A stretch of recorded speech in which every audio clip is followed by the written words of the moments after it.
जय हिंद साथियों। लगता है हमारे पड़ोसी मुल्क पाकिस्तान के पब्लिक ने आज कुछ ज्यादा नशा कर लिया है। पाकिस्तान की पब्लिक का कहना यह है कि पाकिस्तान यदि आज सुपर पावर ना होता तो भारत ने कभी का पाकिस्तान पर कब्जा कर लिया होता। वो तो शुक्र मनाओ पाकिस्तान एक सुपर पावर है और पाकिस्तान के पास एटम बम है, तभी तो भारत डरता है पाकिस्तान से। आज की इनकी बातें आप सुनोगे तो हंसते हंसते लोटपोट हो जाओगे। वीडियो आखिर तक जरूर देखिएगा, पूरा मजा आने वाला है। और यदि चैनल में पहली बार है तो चैनल को सब्सक्राइब करना ना भूले। तो चलिए शुरू करते हैं आज के वीडियो। मोदी साहब तो रोज लड़ाई की बातें करते हैं। आज आप बताएं, 1 साल हो गया, क्या मिला ऑपरेशन सिंदूर से? पाकिस्तान दुनिया में रेलिवेंट है, पाकिस्तान की प्रोफाइल बेहतर हुई, आपके जहाज गिरे, दुनिया ने देखा कि ये तो इंडियन फौज जिसको हम तैयार कर रहे थे चाइना के मुकाबले में, ये तो ठुस हो गई पाकिस्तान के मुकाबले में।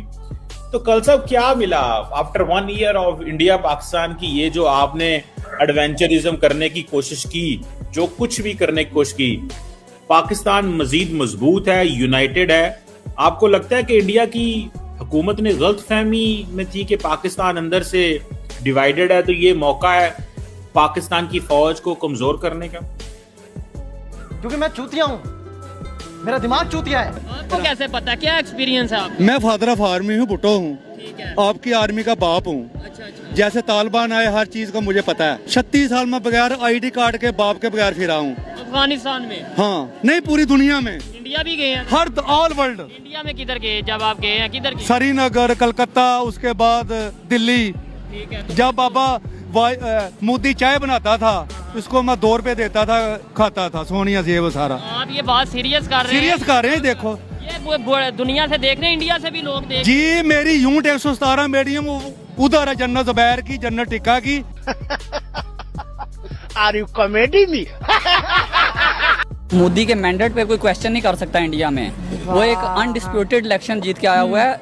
और रशिया से उनके तलकात आज के नहीं है, ये जब से इंडिया और पाकिस्तान बने हैं, ये तलकात उनके तब से हैं। वो शुरू से ही रशिया के साथ खड़े हैं। हमारी तरह नहीं है कि हमारा प्राइम मिनिस्टर जा रहा है मिलने, वो प्यूटन से जा रहा है, जाके मिल वो कैमरामैन से रहा है। वो बात भी मैंने करनी थी कि इतना 6 दिन पहले जब हमारे प्राइम मिनिस्टर की मुलाकात पुतिन से होती है एससीओ मीटिंग में, तो पुतिन साहब बड़े प्यार से हाथ बढ़ाते हैं, तो शाबाश, पुतिन को इग्नोर करके पहले कैमरामैन से मिलते हैं, तो फिर जाके पुतिन से मिलते हैं। इतनी एम्बैरेसमेंट। टर्की जाते हैं तो टर्की उर्दुगान के कान में बार बार कह रहे भाई तेरे लिए आम लाया हूँ, तेरे लिए आम लाया हूँ। क्या मतलब उन्होंने कभी आम नहीं खाए? क्या बिहेवियर है ये? तो चलो प्राइम मिनिस्टर तो नालायक है ही है। ये तो फॉरेन ऑफिस वाले लोगों का काम है, प्रोटोकॉल, उसको फॉरेन प्रोटोकॉल सिखाए कि भाई आप प्यूटन से मिलने आए हुए हो, कैमरामैन से नहीं मिलने आए हुए। पर आम तो हम वैसे भी उसको भिजवा सकते हैं। प्राइम मिनिस्टर इसके लिए थोड़ी है कि पूरा जहाज लेके जाएंगे उसको। माफ कर दो इन्हें। क्या वजह है कि पाकिस्तानियों पर ट्रस्ट ही नहीं है इन लोगों को? फर्स्ट ऑफ ऑल तो वही अपना फ़लस्तीनियन और ये कश्मीर इशू। सेकेंडली तालिबान की सपोर्ट में पाकिस्तान ने, ज़ाहिर बात है, बहुत कुछ किया है। और मतलब जिस इंसान को दुनिया ने एज ए टेररिस्ट मतलब देखा है, उसामा बिन लादेन, हमें पता है कि मतलब इन साइड वो कैसे इंसान थे, ठीक है ना। दुनिया उन्हें देखती है टेररिस्ट के तौर पे, हम उन्हें एक ऐसे हीरो के तौर पे देखते हैं। हमने उन्हें सेव किया, हमने तालिबान को एक तरह का सपोर्ट किया, वो उन चीज़ों को गलत समझते हैं। तो कैसे लोग रहते हैं यार यहाँ पर।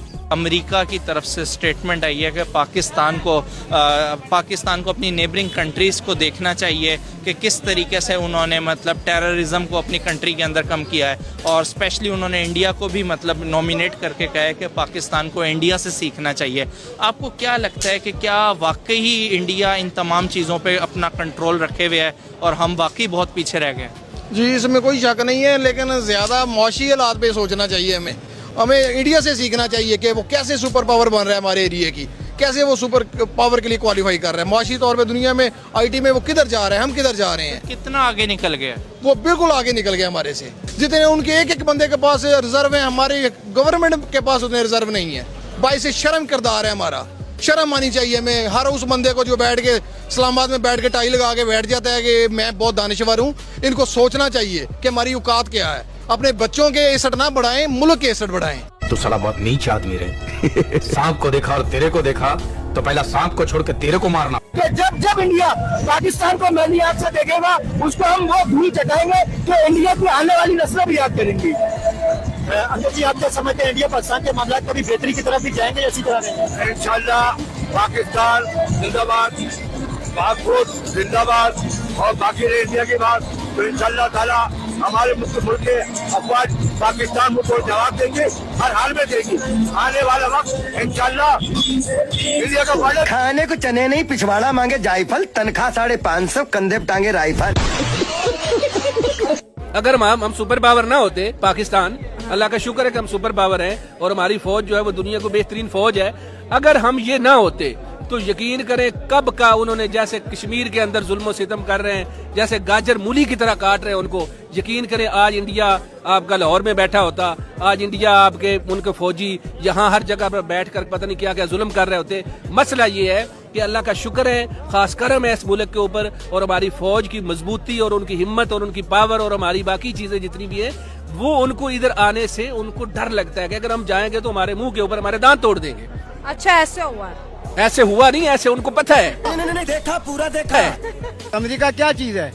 वो अमेरिका क्या चीज है? Super power. वो कोई बात नहीं बेटा, सुपर पावर पाकिस्तान सबसे बड़ा सुपर पावर है। पाकिस्तानी फौज जो है ना दुनिया की सबसे बेहतरीन फौज है। और पाकिस्तान बेहतरीन ताकतवर मुल्क है। रो नहीं रहा हूँ मैं, खुशी में मेरे आंसू निकल रहे हैं। KPK में जो अटैक किया है TTP ने, वो तो पुलिस वालों की वैन भी लेकर चले गए। सर ये किस तरह की हमारी डिफेंस की मजबूती है कि वहां पर KPK में अटैक होता है और जिन्होंने अटैक किया ना सिर्फ ये कि लोगों की जानें लेते हैं, उन्हें जख्मी करते हैं, नुकसान पहुंचाते हैं, बल्कि जाते हुए पुलिस की वैन भी ले जाते हैं। और यहाँ पर हमें ये भाषण दिया जा रहा है कि जी अगर भारत ने ये कर दिया तो हम वो कर देंगे और अगर ऐसा कर दिया तो वैसा कर देंगे। बिल्कुल कीजिए, ये उनका काम है। जिन्होंने ये स्टेटमेंट दिया है, चाहे वो फील्ड मार्शल साहब हो या उनके कोई और साथी हो, चाहे DG ISPR हो, सर उनका यही काम है कि अगर पाकिस्तान पर अटैक होता है तो वो उसका भरपूर तरीके से जवाब दें, उस अटैक को रोकें, जहाज गिराएं, मिसाइल गिराएं, जो करना है करें। लेकिन प्रॉब्लम ये है कि वो अपना काम करने के अलावा सारे काम कर रहे होते हैं। हम लोग तो जंग नहीं चाहते। अगर इंडिया जंग इसका शौक है तो आज पूरा करेंगे, इसका शौक भी पूरा करेंगे। तो हम लोग इंशाल्लाह हम लोग मुसलमान है और इंडिया के अंदर भी तो मुसलमान रहते हैं। तो हम लोग तो देखो लड़ाई हम लोग नहीं चाहते। जंग में देखो नुकसान है दोनों तरफ, लेकिन अगर इंडिया का फिर भी वो नहीं हो रहा है, अगर उसका शौक है जंग करने का तो फिर सही है, आज पूरा कर रहे हैं हम लोग अल्हम्दुलिल्लाह। हमारा एयरफोर्स भी बहुत अच्छा है और पाक आर्मी भी माशाल्लाह हमारा बहुत अच्छा है। इंडिया आपको पता है बहुत ज्यादा बजट इन्वेस्ट करते हैं अपने फौज के ऊपर, एयरफोर्स के ऊपर, नेवी के ऊपर, बहुत ज्यादा इंडिया पैसा इन्वेस्ट करता है और जदीद टेक्नोलॉजी भी इंडिया बना रहा है। जंग वो फौज पे इन्वेस्ट करती है और हमारा फौज हमारा चमड़ा निकाल के खाती है। सही है, तो अगर इंडिया के साथ लड़ाई हुआ तो अल्लाह की कसम हम नहीं लड़ेंगे। ये सही कह रहे भाई, कह रहे तैयार, हम तैयार नहीं है जंग के लिए, वहाँ तक आने के लिए तैयार नहीं है, कारोबार नहीं है, मुल्क में मुल्क तबाह बर्बाद है, हम जंग क्या लड़ेंगे? ये क्या हो गया? ये क्या सुन रहा हूँ मैं? ये सब गुलाम मुल्क है, गुलामी कर रहे हैं। गुलाम मुल्क कभी लड़ते नहीं है। अभी यहाँ पे मेरा 5000 कर्ज है ना, अब मैं आके 500 गाड़ी आपको दूंगा, आप कुछ क्यों कर्जदार हो आप? हम अमेरिका के गुलाम है, गुलाम है, गुलाम रहेंगे। इंडिया के साथ जंग क्या? बंगाल हमसे बाद में आजाद है, बंगाल हमसे आगे चलेगी है। ये जंग के मूड में पाकिस्तान, यहाँ पर लोग आटा नहीं खा सकते, पानी पीने का नहीं मिल रहा है, बिजली नहीं है, गैस है, तो जंग कहाँ से लड़े? किस चीज से इंसान जंग लड़े? ये जंग करने के मूड में नहीं। इंडिया और पाकिस्तान टहला के मार रहे, ये सिर्फ हम लोग को चूना लगाने के लिए। जो बंदा जंग के लिए तैयार है, जो बंदा जंग कर सकता है, वो अडियाला में वो बंदा जंग कर सकते हैं। बाकी ना पीपल, ना नेशनल, ना ये कोई लोटे जंग नहीं कर सकते। सब बिका हुए, ये सब ड्रामेबाजी कर रहे हैं। इतनी खुशी के दिल नंबर 804 को लग गई ये जंग के धमकी कोई दे हमें। जो बंदा जंग के लिए रेडी है, जो बंदा जंग कर सकता है, जो आंखों में आंखें ढाल के बात कर सकते है, वो जेल में पड़ा है। इंडिया और पाकिस्तान की जो जंग है 1 साल पहले हुई थी, अभी दोबारा इंडिया ने कहा है कि जंग की पॉसिबिलिटी लग रही है 2026 में। अमेरिकन भी ये बात कह रहे हैं, बरतानिया ने भी ये बात कही है, थिंक टैंक भी ये बात कर रहे हैं और जियो पॉलिटिक्स के जो एनालिस्ट हैं वो भी ये बातें कर रहे हैं कि इंडिया पाकिस्तान की जंग 2026 में होगी। क्या बात करता है यार? 2026 पाकिस्तान का जंग तो पाकिस्तान के अवाम के साथ ही शुरू है। फौज का जंग तो अवाम के साथ शुरू हुआ है। कौन सा जंग की आप बात कर रहे हो? कहाँ पर अवाम को गोलियां मारे? किसने पूछा? उसका कोई पूछने वाला है? आप चाहते हैं कि इंडिया पाकिस्तान की जंग हो या मामला हल हो? मैं ये चाहता हूँ कि ये पाकिस्तान अमेरिका की एक रिसालत है। सही है, अमेरिका के एक गुलाम मुल्क है, ये गुलाम रहेगा। ये जब लड़ाई करता है, इसका फौज और इंडिया का जो फौज है ना, ये मुज़ाकरात करता है, पाकिस्तान की फिर मार्शल बन जाता है। क्या बन जाता है? मैं चाहता हूँ अमेरिका लड़ाई करता है, अमेरिका जैसे जापान के ऊपर एटम इस्तेमाल किया, उसको कहते हैं लड़ाई हकीकत का। पाकिस्तान का ड्रामा फिल्मों का काम नहीं है। पाकिस्तान के साथ एटम है, उसे संदूक में रखे। हाँ, ये कर लो पहले। क्या रखे? वो संदूक में चला जाएगा, खत्म हो जाएगा, कब्रिस्तान में चला जाएगा, फिर क्या होगा? आप क्या चाहते हैं एटम बम चला जाए? एटम बम चलाने का मतलब आप समझते क्या होता है? आप बात करना तो बड़ा आसान है, लेकिन एटम बम का मतलब आप समझते क्या होता है अगर चल जाए तो? एटम बम हम लोगों ने इसलिए बनाया है जो दुश्मन हमला करे हम उसको जवाब देगा ना। नहीं तो अगर एक मिसाइल का जवाब एटम बम से आप क्या समझते होना चाहिए? मतलब बात ये ना, एक होते हकीकत का लड़ाई, एक होते धमकी देना, एक होते चर्ची मवाली, वो चीख मारते, एक करते हकीकत का लड़ाई। ये बिक गई है गवर्नमेंट, अब गवर्नमेंट में कुछ नहीं है। वैल्यू है पाकिस्तान में इंसान की नहीं है। इंसान क्यों नहीं वैल्यू होगा? इंसान इधर मरा होगा, ईदी वाले भी देख के जाते रहेंगे। जानवर मरा होगा उसको उठा के ले जाएंगे कहीं साइड में करते हैं। नहीं ये तो ठीक रहे ना। देखिए मेरे वो अंकल ने कहा है कि इंडिया के अंदर लोगों को 200 से 300 यूनिट बिजली फ्री मिलती है। दिल्ली के अंदर 300 यूनिट फ्री है, राजस्थान के अंदर 200 यूनिट बिजली फ्री है। टैक्स हम बिजली में दे रहे हैं। 80 करोड़ आवाम को फ्री का राशन भी इंडिया के अंदर मिल रहे हैं। इधर तो कुछ भी नहीं मिल रहा है, मौत भी फ्री नहीं मिल रही है इधर तो। नहीं ये तो फिर है, यहाँ पे सब अच्छा है। बोल रहे आप इंडिया की तारीफ कर रहे हो, यहाँ पे सब अच्छा है। बहुत अच्छा है इंडिया, वेल डन इंडिया, बहुत अच्छा है। काफिरों के ममालिक, हम मुसलमानों के ममालिक से बहुत अच्छे हैं। वहाँ इंसान की वैल्यू है, वहाँ इंसान की वैल्यू है, इंसान को तरजीह दी जाती है। पर पाकिस्तान में इंसान को तरजीह बिल्कुल। मेरे जहाँ तक लग रहा है कि अगर उनका जो टारगेट है, इंडिया का जो प्लान टारगेट है, उनका सामना करने के लिए हमारे एक ही पीएम साहब हैं जो हमारा इनका मुकाबला कर सकते हैं इंडिया का। बदल भाई मेरा भाई बदल। जब उन्होंने आर्टिकल हटाया था 370, तब तो इमरान खान था ना, तब क्यों नहीं कुछ किया? इंडिया ने तो कहा था कर लो, इतना तुम लोगों के पास जज्बे, आके जरा आजमा लो, आ जाओ आमने सामने। तुझसे भिखारी बताना। उस वक्त मौका फिर हमने कहा बस खामोशी इख्तियार करो, बस खामोशी इख्तियार करो, क्योंकि उस वक्त नए पीएम साहब अभी आए ही थे, तो अभी समझने में भी टाइम लगना था। अभी सारी टीम बनानी थी, सारी टीम बनाकर अच्छे तरीके से प्लान करके हमने एक ही टारगेट देना था। ये टारगेट उसका, ये सब्जेक्ट उसके। अच्छा हम तो चूती हैं भाई, सही कह रहे हो यार। पाकिस्तान की जंग को 1 साल गुजर गया, ऑपरेशन सिंदूर को। आप क्या समझते हैं इस जंग से इंडिया और पाकिस्तान ने क्या खोया क्या पाया? नुकसान ही हुआ, फायदा तो नहीं हुआ। हमारी नजर में महंगाई आसमान पे चली गई है, 1 रुपए की चीज 10 रुपए पे चली गई है, बेरोजगारी ज्यादा हो गई है, लॉकडाउन का चक्कर आ गया, गरीब आदमी कहाँ जाए क्या? लेकिन आप क्या समझते हैं इंडिया से अगर पाकिस्तान के रिलेशन बेहतर हो तो मामला बेहतर हो सकते हैं, मामला बेहतर हो सकते हैं, बिजनेस बेहतर हो सकते हैं? बिल्कुल इंशाल्लाह ताला पाकिस्तान जीतेगा, और जब हो जाएगा मसला तो पाकिस्तान के लिए फायदा ही होगा, नुकसान नहीं होगा। जैसे आप चाहते हैं कि जिस तरह 1 साल पहले ऑपरेशन सिंदूर में जब जंग हुई थी, इंडिया पाकिस्तान की लड़ाई हुई थी, अभी दोबारा उस तरह की लड़ाई होनी चाहिए जिस तरह 1 साल पहले? अबे शक्ल तेरी बवासीर जैसी, बातें तो अच्छी किया कर।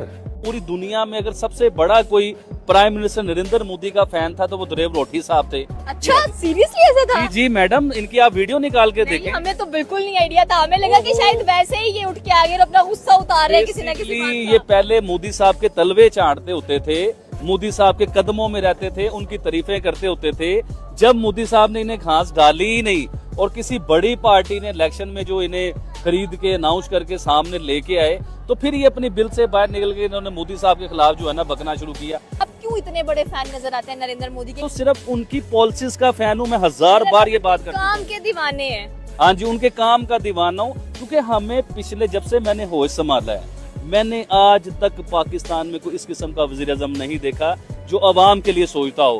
क्या बात है सर, क्या बात है सर, क्या बात, ये बात है। इस सूरत हाल में इंडिया कह रहा है कि पाकिस्तान में खाने के लिए कुछ नहीं बचा, जैसे कि आपने कहा कि आटा 5000 मन मिल रहा है, तो जो इंडिया हमें पैसे देने वाला है इस साल के आखिर में, वो ले लेने चाहिए पाकिस्तान को। हमें चाहिए पाकिस्तान का सौदा कर देना चाहिए कि इस मुल्क में हमें नहीं रहना चाहिए, हम इस काबिल ही नहीं है। इस मुल्क में रहने के काबिल ही नहीं है तो फिर जाएंगे कहाँ? पहले पाकिस्तान में कुछ नहीं मिल रहा, फिर और दरबदर हो जाएंगे। हम चाहते हैं हम वो बाहर चले जाएं, अंग्रेज की हुकूमत आ जाए, उनके असूल तो है चाहे गैर मुस्लिम है, हमारे मुसलमानों के कौन से असूल हैं, कौन सी चीज़ हम अपनी पूरी कर रहे हैं? ये पाकिस्तानी जो कौम है ना, ये छितरों की हकदार है। रुला दिया ना बेचारी को। अब भारत ने अगर दोबारा अटैक किया तो हम ये कर देंगे वो कर देंगे, तो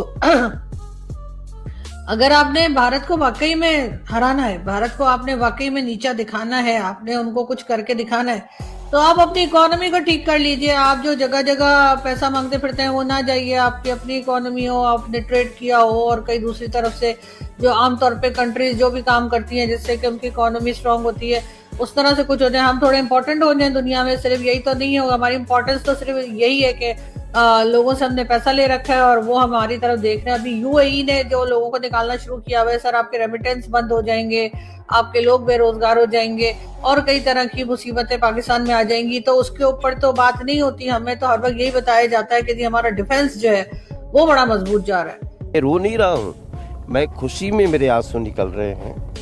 मतलब हमारे मुल्क में खुद खाने पीने की इतनी शॉर्टेज हुई है, तो मदद लेने की जब बारी आती है तो पाकिस्तान इंडिया से तो कभी मदद लेने के लिए हाथ आगे नहीं बढ़ाएगा। बढ़ा लेगा पाकिस्तान, ये ना कि कभी हाथ आगे नहीं बढ़ाएगा। पाकिस्तान की जो सूरत हाल है ना, यहाँ के जो वजीर आजम शहबाज शरीफ साहब हैं अभी फिलहाल मौजूदा, वो बढ़ा लेंगे हाथ, क्योंकि उन्होंने दुबई में जाके कह दिया था मैं मांगना नहीं चाहता लेकिन मैं मजबूर हूँ। तो फिर इंडिया क्या कैसी शर्म, ठीक है। ये ना सिर्फ अपनी पॉकेट्स भरते हैं, जहाँ पे इनको लगता है कि हमारी पॉकेट्स भरी जाएंगी वहाँ पे जाके अपनी आवाम को, पाकिस्तान को, इन चीज़ों को बदनाम कर देते हैं। जहाँ पे बात आती है आवाम की, वहाँ पे इनकी ईगो आ जाती है। तो ईगो क्यों है? आवाम बेचारी, जैसे कि हम लोग जानते हैं कि क्या चल रहा है यहाँ पर, आटा महंगा हुआ पड़ा है, मुर्गी, हर चीज़ महंगी हुई पड़ी है यहाँ पर। हम कह लेंगे खाने के लिए उनसे हम मदद मांग रहे हैं, लेकिन हमारे जो हुक्मरान उनके लिए ईगो इम्पोर्टेंट है।